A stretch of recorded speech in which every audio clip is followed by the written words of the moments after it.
You have no idea what you just got yourself into. The words were sharp, low, edged with something Isaac couldn't name.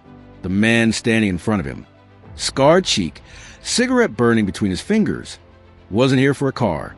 Isaac clenched his fists. Who the hell are you? A smirk, a slow exhale of smoke. Then the man flicked the photo onto the counter. Isaac's stomach dropped, because there, grinning in the faded picture, was Michael Ellis, Kara's dead husband. And the man beside him, circled in red, Isaac had seen him before, watching, waiting, and now he knew this wasn't just about fixing cars anymore. The sky over Harrow's Bend bruised purple as dusk settled, casting long shadows across Isaac's auto repair. The shop was a relic, sagging roof, peeling paint, a neon sign flickering, open like a dying pulse. Inside, Isaac Grayson, 38, wrestled with rusted bolt on a 97 Ford pickup, his lean frame taut with focus. Grease streaked his forearms, and the faint tang of motor oil clung to him like a second skin. The radio crackled a Merle Haggard tune, barely audible over the clank of metal and the weight of silence.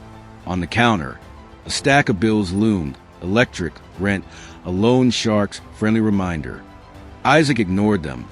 Same as always. Fixing cars was his lifeline. The rest was just noise. The roar of an engine jolted him upright.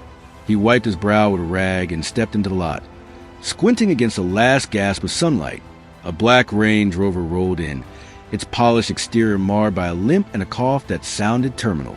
The driver's door swung open and a woman emerged, mid-30s, sharp features softened by exhaustion, dark hair yanked into a haphazard bun.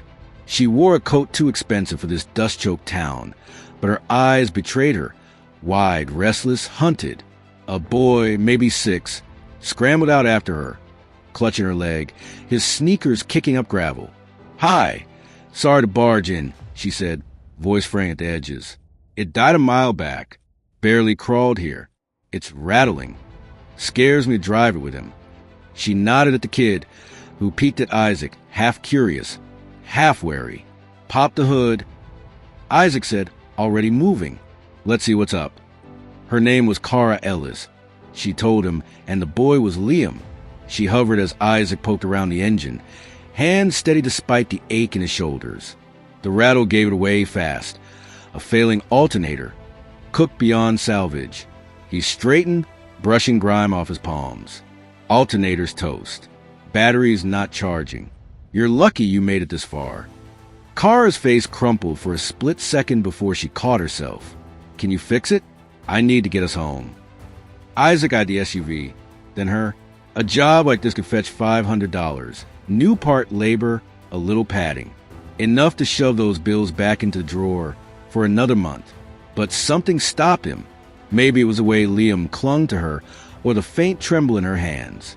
Maybe it was his dad's ghost whispering in his ear, "Good comes back, Isaac. Always does." His old man had run this shop on grit and grace, fixing cars for free when folks were down. Isaac had hated that then. Now, it was all he had left of him. "I've got to use one," he said, voice rougher than he meant. "Friend owes me. I'll swap it in, no charge." Her mouth parted. "No, I can—" "It's fine," he cut in. "Just take care of the kid. Pick it up tomorrow." Kara stared, then nodded, relief washing over her. "Thank you. I mean it."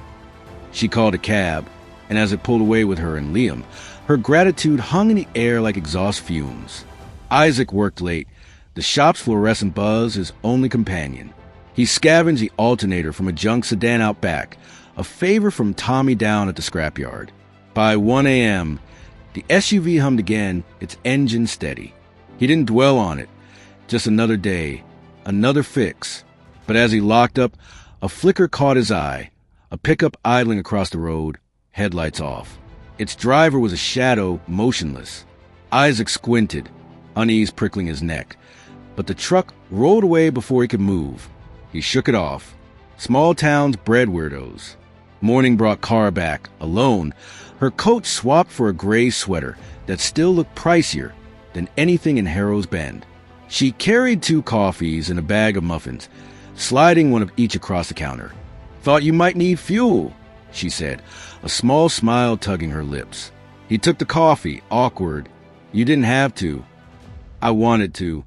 She perched on a stool, cradling her cup. Yesterday it hit me hard.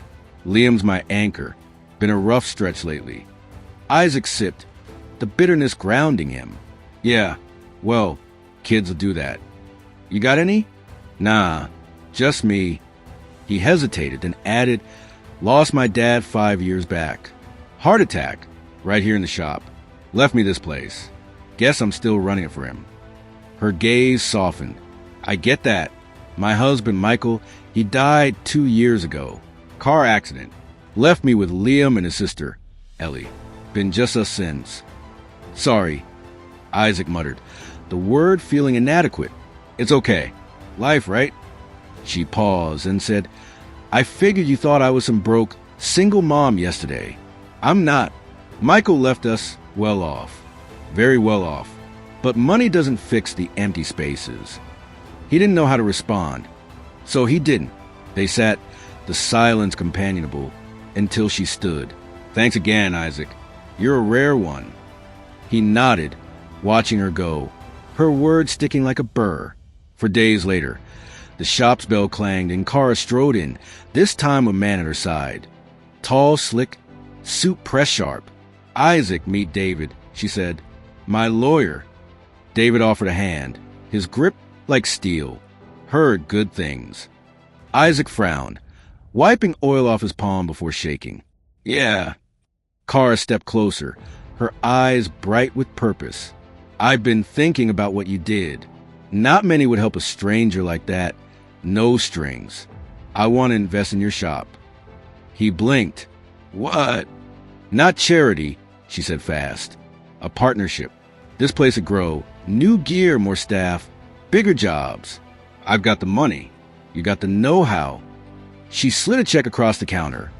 $20,000. His name in neat ink. And this is for you. To breathe. Isaac stared at the zeros, his stomach nodding. I don't take handouts. It's not, David said, voice smooth as glass. It's an advance. She's serious. Pride surged, a lifetime of clawing by himself rearing up. But so did the reality. Leaky roof, dying lifts, jobs he'd lost for lack of tools.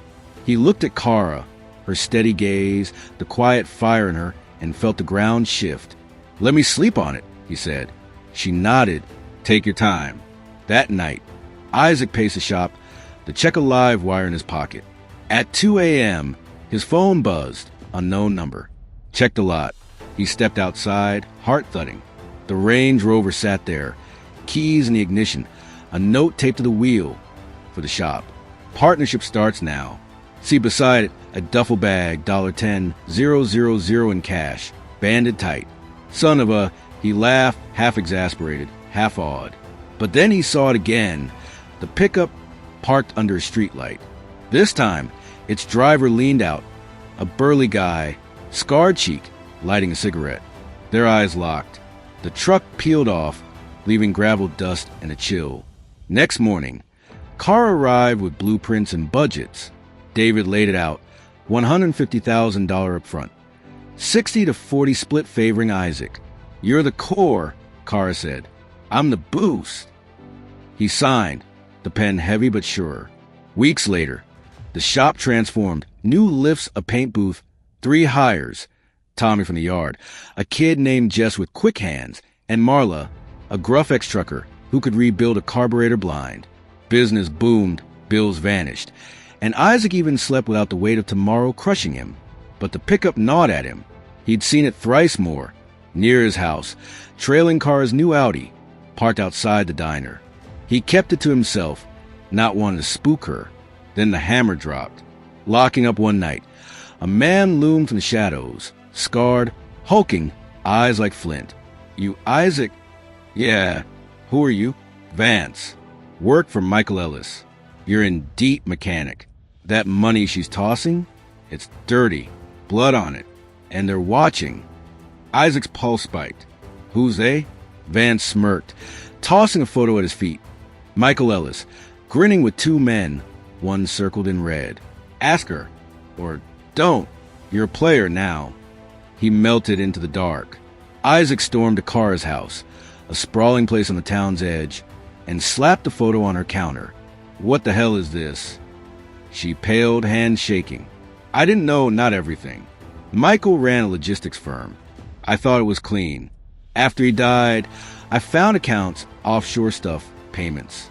I've been trying to wash it, use it for good, like with you." "Who's after you?" he growled. "I don't know. Old partners, maybe. They think I've got records, cash, something Michael hid." "I don't." He paced, torn between bolting and digging in. "You should have told me. I don't want you to leave." He didn't. Next day, he called Pete, a PI buddy from high school, and traced the pickup's plates. It led to a shell company, then a name, Rossi, a thug tied to Michael's firm, Muscle for Hire. Isaac and Kara tracked him to a dive bar, bluffing about a hard drive they didn't have. Rossi sneered, "You're dead if you've got it." But spilled enough, Hire to scare her off the money. No kill order yet. They recorded it, handed it to Sheriff Holt. Rossi vanished, case cold. But it wasn't over. A week later, Jess found a package in the shop's dumpster. Photos of Kara, Liam, Isaac, all candid, all recent. A note, back off or burn. Isaac's blood ran cold. He showed Kara, who clutched Liam tight.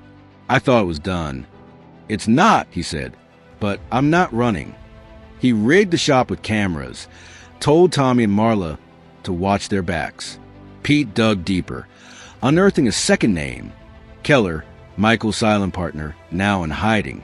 Rumor was Keller wanted Michael insurance, a ledger of dirty deals, worth millions in blackmail. Kara swore she didn't have it, but Isaac wasn't so sure. One night, the shop's alarm screamed. Isaac raced over, finding the back door jimmied, tools scattered. A USB drive sat on the counter, labeled ME. He plugged it into an old laptop, encrypted files, shipping logs, names. Michael's ledger. Someone had planted it, baiting them. Kara's voice shook when he showed her. "I didn't know." "Doesn't matter," Isaac said. "They think you do." They met Keller at a quarry outside town. Pete's gun in Isaac's belt. Keller was wiry, jittery, flanked by two goons. "Give it," he snapped. Isaac tossed a dummy drive. "That's it." Keller smirked, then nodded. A goon lunged, but Isaac was faster. Years of wrench work made him quick. He dropped the guy, Pete winged the other, and Keller bolted.